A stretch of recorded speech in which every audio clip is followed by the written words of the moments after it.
सबसे पहले ओम प्रकाश राजभर जी, क्या आपको लगता है कि इस बार जो एक के बाद एक पलायन हो रहा है और जिसमें आपने भी अखिलेश यादव के साथ आपने गठबंधन साध दिया, आपको लगता है कि इससे बीजेपी को एक बहुत बड़ा नुकसान होगा, या फिर वो केशव प्रसाद मौर्य या अन्य नेताओं के साथ जो कोशिशें करेंगे उसमें वो सफल हो पाएंगे? आपका क्या नजरिया है इस पर?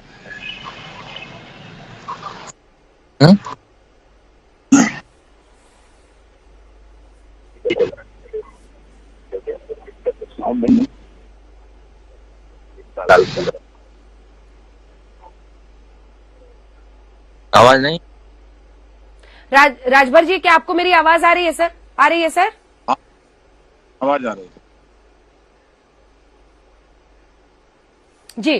तो मेरा पहला सवाल आपसे यही है कि देखिए, पिछली बार के चुनाव में जो बीजेपी की ऐतिहासिक जीत रही, उसमें आंकड़े ये साफ बताते हैं कि पिछड़ी जातियों का उन्हें साथ मिला। इस बार पलायन शुरू हो गया है। ज्यादातर जो मंत्री विधायक छोड़ रहे हैं वो पिछड़ी जातियों के हैं, चाहे वो मौर्य समाज के हों, नोनिया जैसे चौहान साहब हैं। तो कुल मिलाकर क्या इसकी भरपाई बीजेपी केशव प्रसाद मौर्य या अन्य नेताओं के साथ कर पाएगी, या एक बड़ा डेंट लग सकता है? आपका इस पर क्या नजरिया है, क्या बताएंगे? चालू करके दिखाओ। ये मैं उस समय साथ में था, पूरे प्रदेश में ये प्रचार किया गया माननीय केशव प्रसाद मौर्य जी के भी द्वारा। तो उनका पूरा साथ, सैनी, मौर्य, कुशवाहा, माली, पूरा का पूरा वो उत्तर प्रदेश का पूरा पिछड़ा समाज ये उम्मीद करके वोट दिया कि केशव मौर्य मुख्यमंत्री बनेंगे, पिछड़ों की सरकार होगी। इस बात को लेकर के पूरा झूम करके लोगों ने वोट दिया और सरकार भी बनी। सरकार बनने के बाद केशव मौर्य जी को मुख्यमंत्री नहीं बनाया गया, तो वहीं से नाराजगी शुरू हो जाती है। और वो नाराजगी बढ़ते बढ़ते उस स्तर तक पहुंच गई कि जो थानों पर पिछड़ों के साथ दुर्गति होने लगी।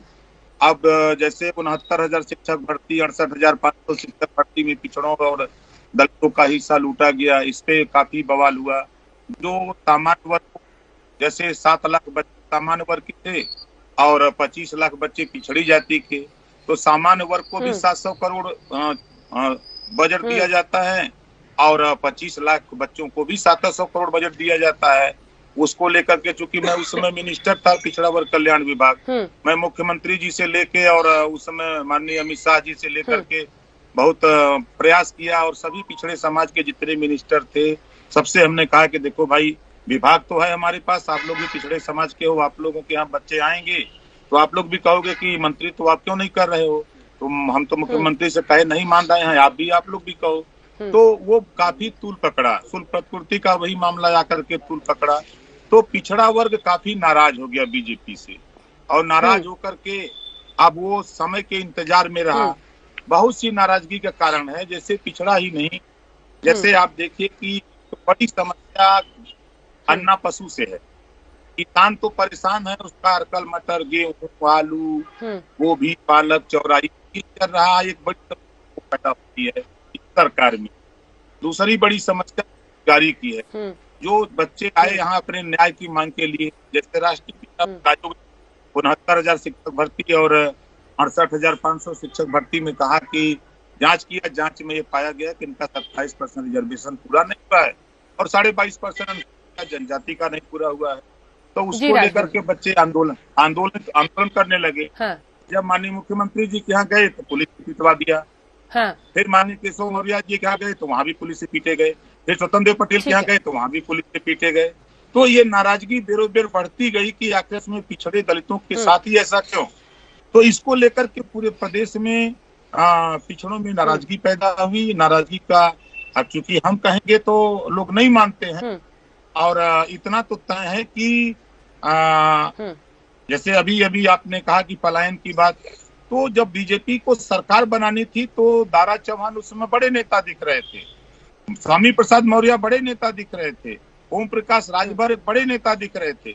लेकिन जब वहां से लोगों ने छोड़ दिया साथ, तो अब वो उनको छोटा नेता दिख रहे हैं। लेकिन मैं आपसे कह रहा हूँ आज कि केशव प्रसाद मौर्य, आपके स्वामी प्रसाद मौर्य जी एक बड़े नेता हैं, उनकी समाज में पकड़ है, जमीनी नेता हैं। दारा चौहान एक बड़े नेता हैं, अपने समाज में एक अच्छी पकड़ उनकी है। तो ये जो नेता, बड़े नेता जो हैं, जिनके विषय में मैं जानता हूँ, हाँ, उनकी अच्छी पकड़ है, वो समाजवादी पार्टी में गए हैं, तो निश्चित है कि नुकसान बीजेपी का होना तय है। लेकिन राजभर जी, आपने तो वक्त रहते छोड़ा, तो कोई बोल सकता है कि आपको पहले से मतभेद होने लगे थे, लेकिन ये सारे नेता तो चुनावी तारीखों के ऐलान के बाद छोड़ रहे हैं, इसको कैसे देखा जाए? नहीं, देखिए, दो चीजें थी, क्योंकि जब मैं आपने देखा कि मेरी लड़ाई मुख्यमंत्री और कैबिनेट मंत्री ओम प्रकाश राजभर से होने लगी, जिसको लेकर के माननीय अमित शाह जी को 2 बार लखनऊ आके पंचायत भी करनी पड़ी। इस बात को जितने पिछड़े समाज के नेता थे बीजेपी में, सबसे कहता रहा कि देखो ये अन्याय हो रहा है, तो लोग कहें कि भाई देखो आपकी पार्टी अपनी है, आप स्वतंत्र हो, हम लोग तो अपनी पार्टी फोरम पे इस बात को रखेंगे। तो हम के कितने दिन में रखोगे आप इस बात को रखो। तो फिर उसके बाद जब हम छोड़ दिए, तो फिर हमने पूछा कि अब आप लोग क्या करोगे? तो कहें अभी अगर हम लोग छोड़ देते हैं, हम लोगों को ईडी सीबीआई और फर्जी केस में फंसा के जेल में डाल देंगे, तो हम लोग कुछ कर नहीं सकते हैं। तो हमने कहा तब फिर रुके रहो, मौका आने दो तो हम बताएंगे। तो फिर बीच में हम मिलते रहे। उसके बाद तो फिर जब ये तय हुआ, करीब हमको अंदाजा के 6 महीना पहले ये तय हुआ कि अब तो टाइम आ गया, क्या किया जाए।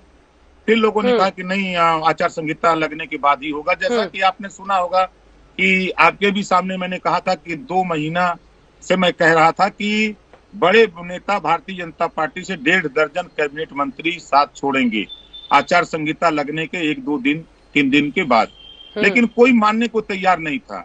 उसका नतीजा कि मैं अमित शाह जी को भी बता चुका था जब मैं उनके साथ था तब, कि देखिए पिछड़ों में बड़ी नाराजगी हो रही है, ये अगर गोलबंदी आगे चल करके आपको नुकसान होगा, इसको रोक लीजिए।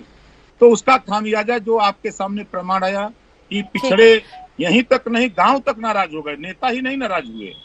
क्योंकि जब गांव का नेता थाने पर कोई समस्या होती तो भाग के अपने मंत्री के यहाँ आता था, चाहे वो चौहान के यहाँ जाता, चाहे सैनी के यहाँ जाता, चाहे राजभर के यहाँ आता, चाहे कुशवाहा के यहाँ जाता। तो यहाँ से जब फोन करने के बाद उसको राहत नहीं मिलती थी, तो वो फिर दोबारा आता था कि आपने फोन किया और दरोगा कह रहा है कि जाओ मुख्यमंत्री से फोन करा दो, हम नहीं कुछ करेंगे। तो लोगों को लगा कि हमारे नेता का यहाँ वजूद नहीं है, इसका मतलब। जी, ठीक है।